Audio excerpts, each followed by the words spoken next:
अस्सलाम वालेकुम। उम्मीद है आप लोग ठीक हैं, खैरियत से हैं। अल्लाह पाक आप लोगों को अपने हिफ्ज़ ओ अमान में रखे। हमारी दुआएँ हमेशा की तरह आपके साथ हैं। अल्लाह पाक इसी तरह आपको खुश रखे, इसी तरह आपको आबाद रखे और इसी तरह खुदा की ज़ात आप पर अपनी रहमतें बरसाता रहे। हमारी दुआएँ हमेशा आपके साथ हैं। चैनल को ज़रूर सब्सक्राइब करें, बेल आइकन को प्रेस करें और ज़्यादा से ज़्यादा व्हाट्सएप ग्रुपों पे लिंक भी शेयर करें और अपनी राय का इज़हार भी ज़रूर किया करें। और पाकिस्तान जिंदाबाद, पाकिस्तान हमेशा जिंदाबाद, पाकिस्तान सलामत रहे, पाकिस्तान ता क़यामत रहे। जो खबरें हमने आपको दी थी, इन पर अमल दरामद शुरू हो गया है। चीज़ें इसी तरफ जा रही हैं, जहां पीटीआई शायद ले जाना चाहती थी। पीटीआई ने ऐसी हरकतें शुरू कर दी हैं कि रियासत इस बार कोई रहम नहीं करेगी, क्योंकि रियासत के दिल में अब कोई रहम बचा भी नहीं है।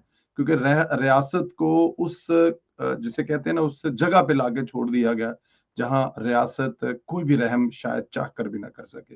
पीटीआई ने रियासत का दिल इतना जख्मी किया है कि अब मजीद तहम्मुल का मुजाहरा नहीं हो सकता। हमने आपको बताया था कि बड़े पैमानों पर नाअहलियां होंगी, क्योंकि ये पहले भी फैज से असम्बलियों में पहुंचे थे। Islamabad election commission of Pakistan ने तहरीक इंसाफ पीटीआई के senator Ijaz Chaudhry, MNA Mohammad Ahmed Chattha, opposition leader Punjab assembly Ahmed Khan Buchar की नाअहली का नोटिफिकेशन जारी कर दिया है। इलेक्शन कमीशन ने सेनेटर इजाज चौधरी की नाअहली का नोटिफिकेशन जारी करते हुए कहा कि इजाज चौधरी को इंसदाद दहशत गर्दी की अदालत ने मुजरम करार देकर 10 साल की सजा सुनाई है। इसलिए वो सेनेट के मुंतहब रहने के हकदार नहीं रहे, इसलिए उनको नहल किया जा रहा है। इलेक्शन कमीशन के मुताबिक इजाज चौधरी आर्टिकल 63 1H के तहत रुकने सेनेट रहने के अहल नहीं रहे और इलेक्शन कमीशन की जानब से MNA Mohammad Ahmed Chattha, opposition leader Punjab assembly Ahmed Khan की नाअहली का नोटिफिकेशन भी जारी किया गया और नोटिफिकेशन के मुताबिक इंसदाद दहशत गर्दी ने अहमद चट्ठा और अहमद खान बच्चर को मुजरम करार देते हुए 10 साल की कैद साल सजाई थी। इलेक्शन कमीशन के मुताबिक अहमद चट्ठा एन ए 66 वजीराबाद और अहमद खान बच्चर पीपी 87 मियाँ वाली से मुंतखब असम्बली में थे। मजीद जो 40 से 50 के नजदीक नाअहलियां होना अभी बाकी है, क्योंकि 9 मई के अभी फैसले आने शुरू हुए हैं। 9 मई के जब फैसले आएंगे तो ये जो 9 मई के मुजरम हैं, जिन्होंने 9 मई को पूरी दुनिया में पाकिस्तान का सर शर्म से झुकाया था, उनको भी सर शर्म से झुकाने पड़ेंगे। वो नाअहलियां भी भुगतेंगे और जेलें भी काटेंगे। दुनिया में कोई ऐसा मुल्क नहीं है जहां पे 2 साल लगे हैं इस वक्त तक पहुंचने में और फिर दूसरा इवन के ये सब जुर्म करने के बावजूद वो असम्बली में पहुंचे। शायद पाकिस्तान एक वाहिद मुल्क है या पाकिस्तान एक वाहिद रियासत है दुनिया में कि इतना बड़ा जुर्म करने के बावजूद जो है ये लोग ऐसे घूम रहे थे और ये लोग असम्बली में पहुंचे थे। लेकिन अब क्योंकि रियासत जो है मजबूर कर दिया गया है और वैसे भी जब तक देखें जो सजा होती है, सजाएं हमेशा इसीलिए दी जाती हैं कि दूसरों को इबरत लेनी पड़ी। लेकिन यहाँ पर तो इस पाकिस्तान तहरीक इंसाफ ने एक अजीब ही माहौल बना दिया हुआ है, एक अजीब ही ये जो खलकत है वो मखलूक जो है वो पैदा की हुई है।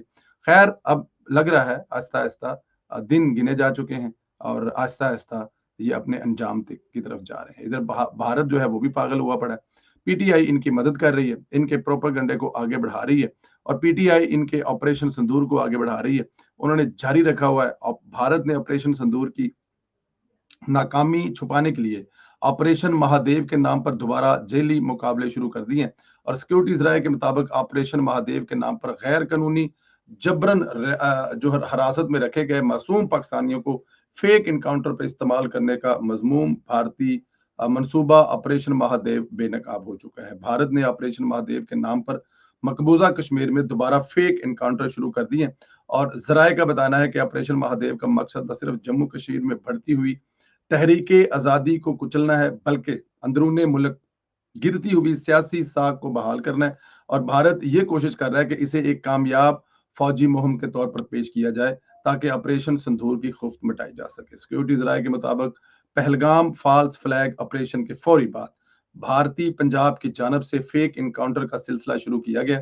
इससे पहले 24 अप्रैल को आजाद जम्मू कश्मीर के 2 शहरियों मोहम्मद फारूक और मोहम्मद दीन को गलती से सरहद क्रॉस कर जाने पर भारतीय फौज ने इंतहाई बेहमाना तरीके से फेक इनकाउंटर में शहीद किया था और सिक्योरिटीज राय का कहना है कि बेनकाब होने वाले भारतीय मंसूबे के तहत मुख्तलिफ जेलों में कैद अफराद को मारने के बाद पाकिस्तान की तरफ से आने वाले सरहद पार दहशत गर्द करार दिया जाएगा। 29 और 30 अप्रैल को DGISPR अपनी प्रेस कॉन्फ्रेंस में पहले ही ऐसे 723 पाकिस्तानी अफराद की तफसीलात बचा चुके हैं जो मुख्तलिफ भारतीय जेलों में गैर कानूनी तौर पर पाबंद है।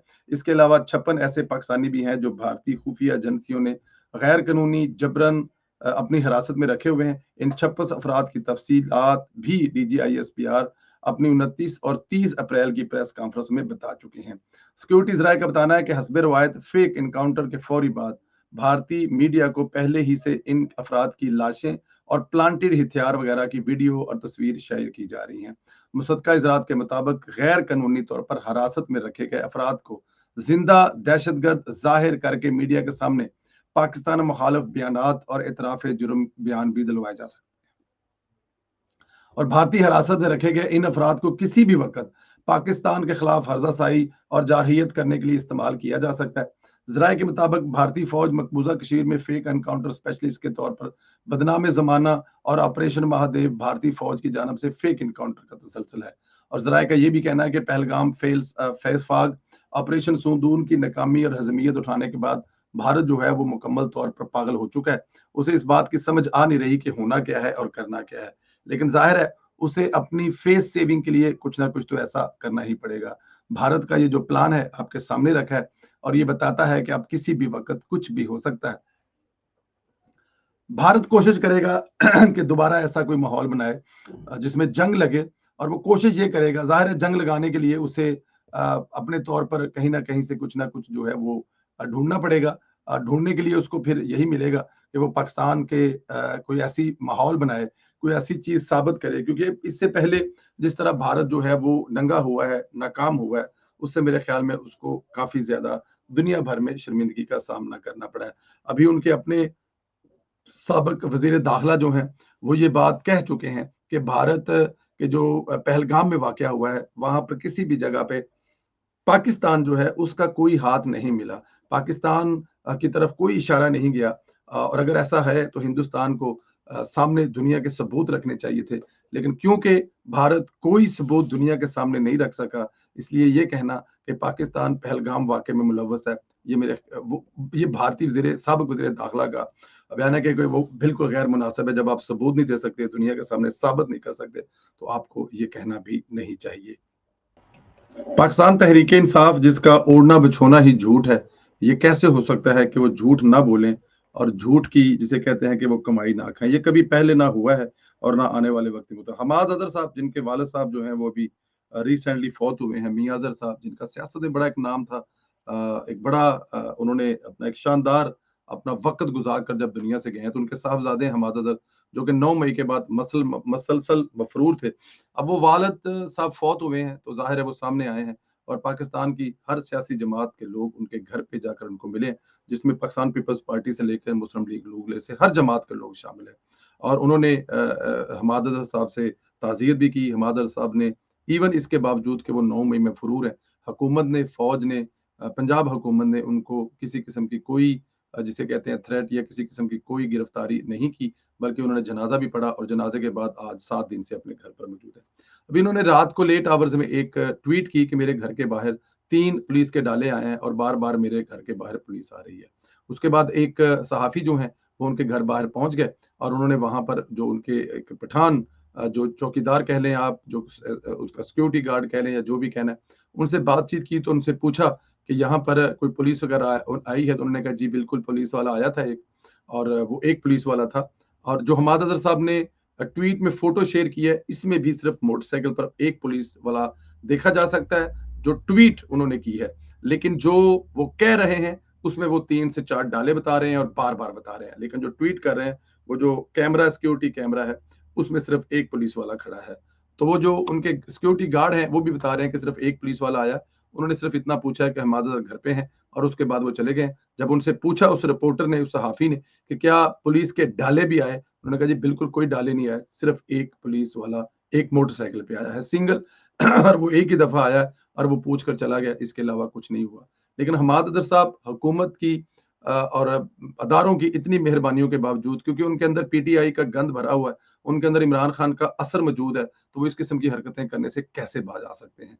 हालांकि हुकूमत ने उनको किसी किस्म का कोई परेशान नहीं किया, वो अपने बाप के जनाजे पे आए हैं, उन्होंने अपने बाप को दफनाया है اور اس کے بعد ابھی تک وہ اپنے باپ کی فاتحہ کے لیے آنے والے لوگوں کے ساتھ تصویریں کھنچا رہے ہیں، پوسٹ کر رہے ہیں، حالانکہ وہ اپنے گھر کے باہر ایک سیاسی جسے کہتے ہیں کہ میلہ بھی لگائے بیٹھے ہیں، اور وہاں پر آنے والے سیاستدان جو ہیں وہ پریس کانفرنس بھی کر کے جا رہے ہیں اور وہ حکومت کو سنا کے بھی جا رہے ہیں، لیکن اس کے باوجود ان کو کچھ نہیں کہا جا رہا. لیکن انہوں نے موقع نہیں جانے دیا. ایک پولیس والا اب وہ وہاں پر آیا ہے، انہوں نے خود جو ٹویٹ کس میں نظر آ رہا ہے، یہ ہے پاکستان تحریک انصاف کا وہ جو چہرہ جو کبھی نہیں بدل سکتا. اس پہ بھی کچھ بھی نہیں کہوں گا سوائے اس کے کتے کی پوچھل کبھی سیدھی نہیں ہو سکتی. بس اتنی سی بات کروں گا. اور ان کا یہ جو کڑاکا ہے وہ نکلنے والا ہے، اور اس بات کا آپ کو پتا ہے. اللہ پاک آپ کو سلامت رکھے، خوش رکھے. ہماری دعائیں آپ کے ساتھ ہیں، ہمیشہ خوش رہیں، سلامت رہیں. اگلے ویڈیو میں پھر ملاقات ہوگی. زیادہ سے زیادہ اس کو شیئر کریں، اپنی رائے کا اظہار دیں، اور انشاءاللہ اگلے ویڈیو میں ملاقات ہوگی. اپنی کمنٹس باکس میں ذرا ضرور لکھیے کہ حماد حضرت صاحب کو یہ کرنے کی ضرورت پیش کیوں آئی. پاکستان زندہ باد، پاکستان ہمیشہ زندہ باد.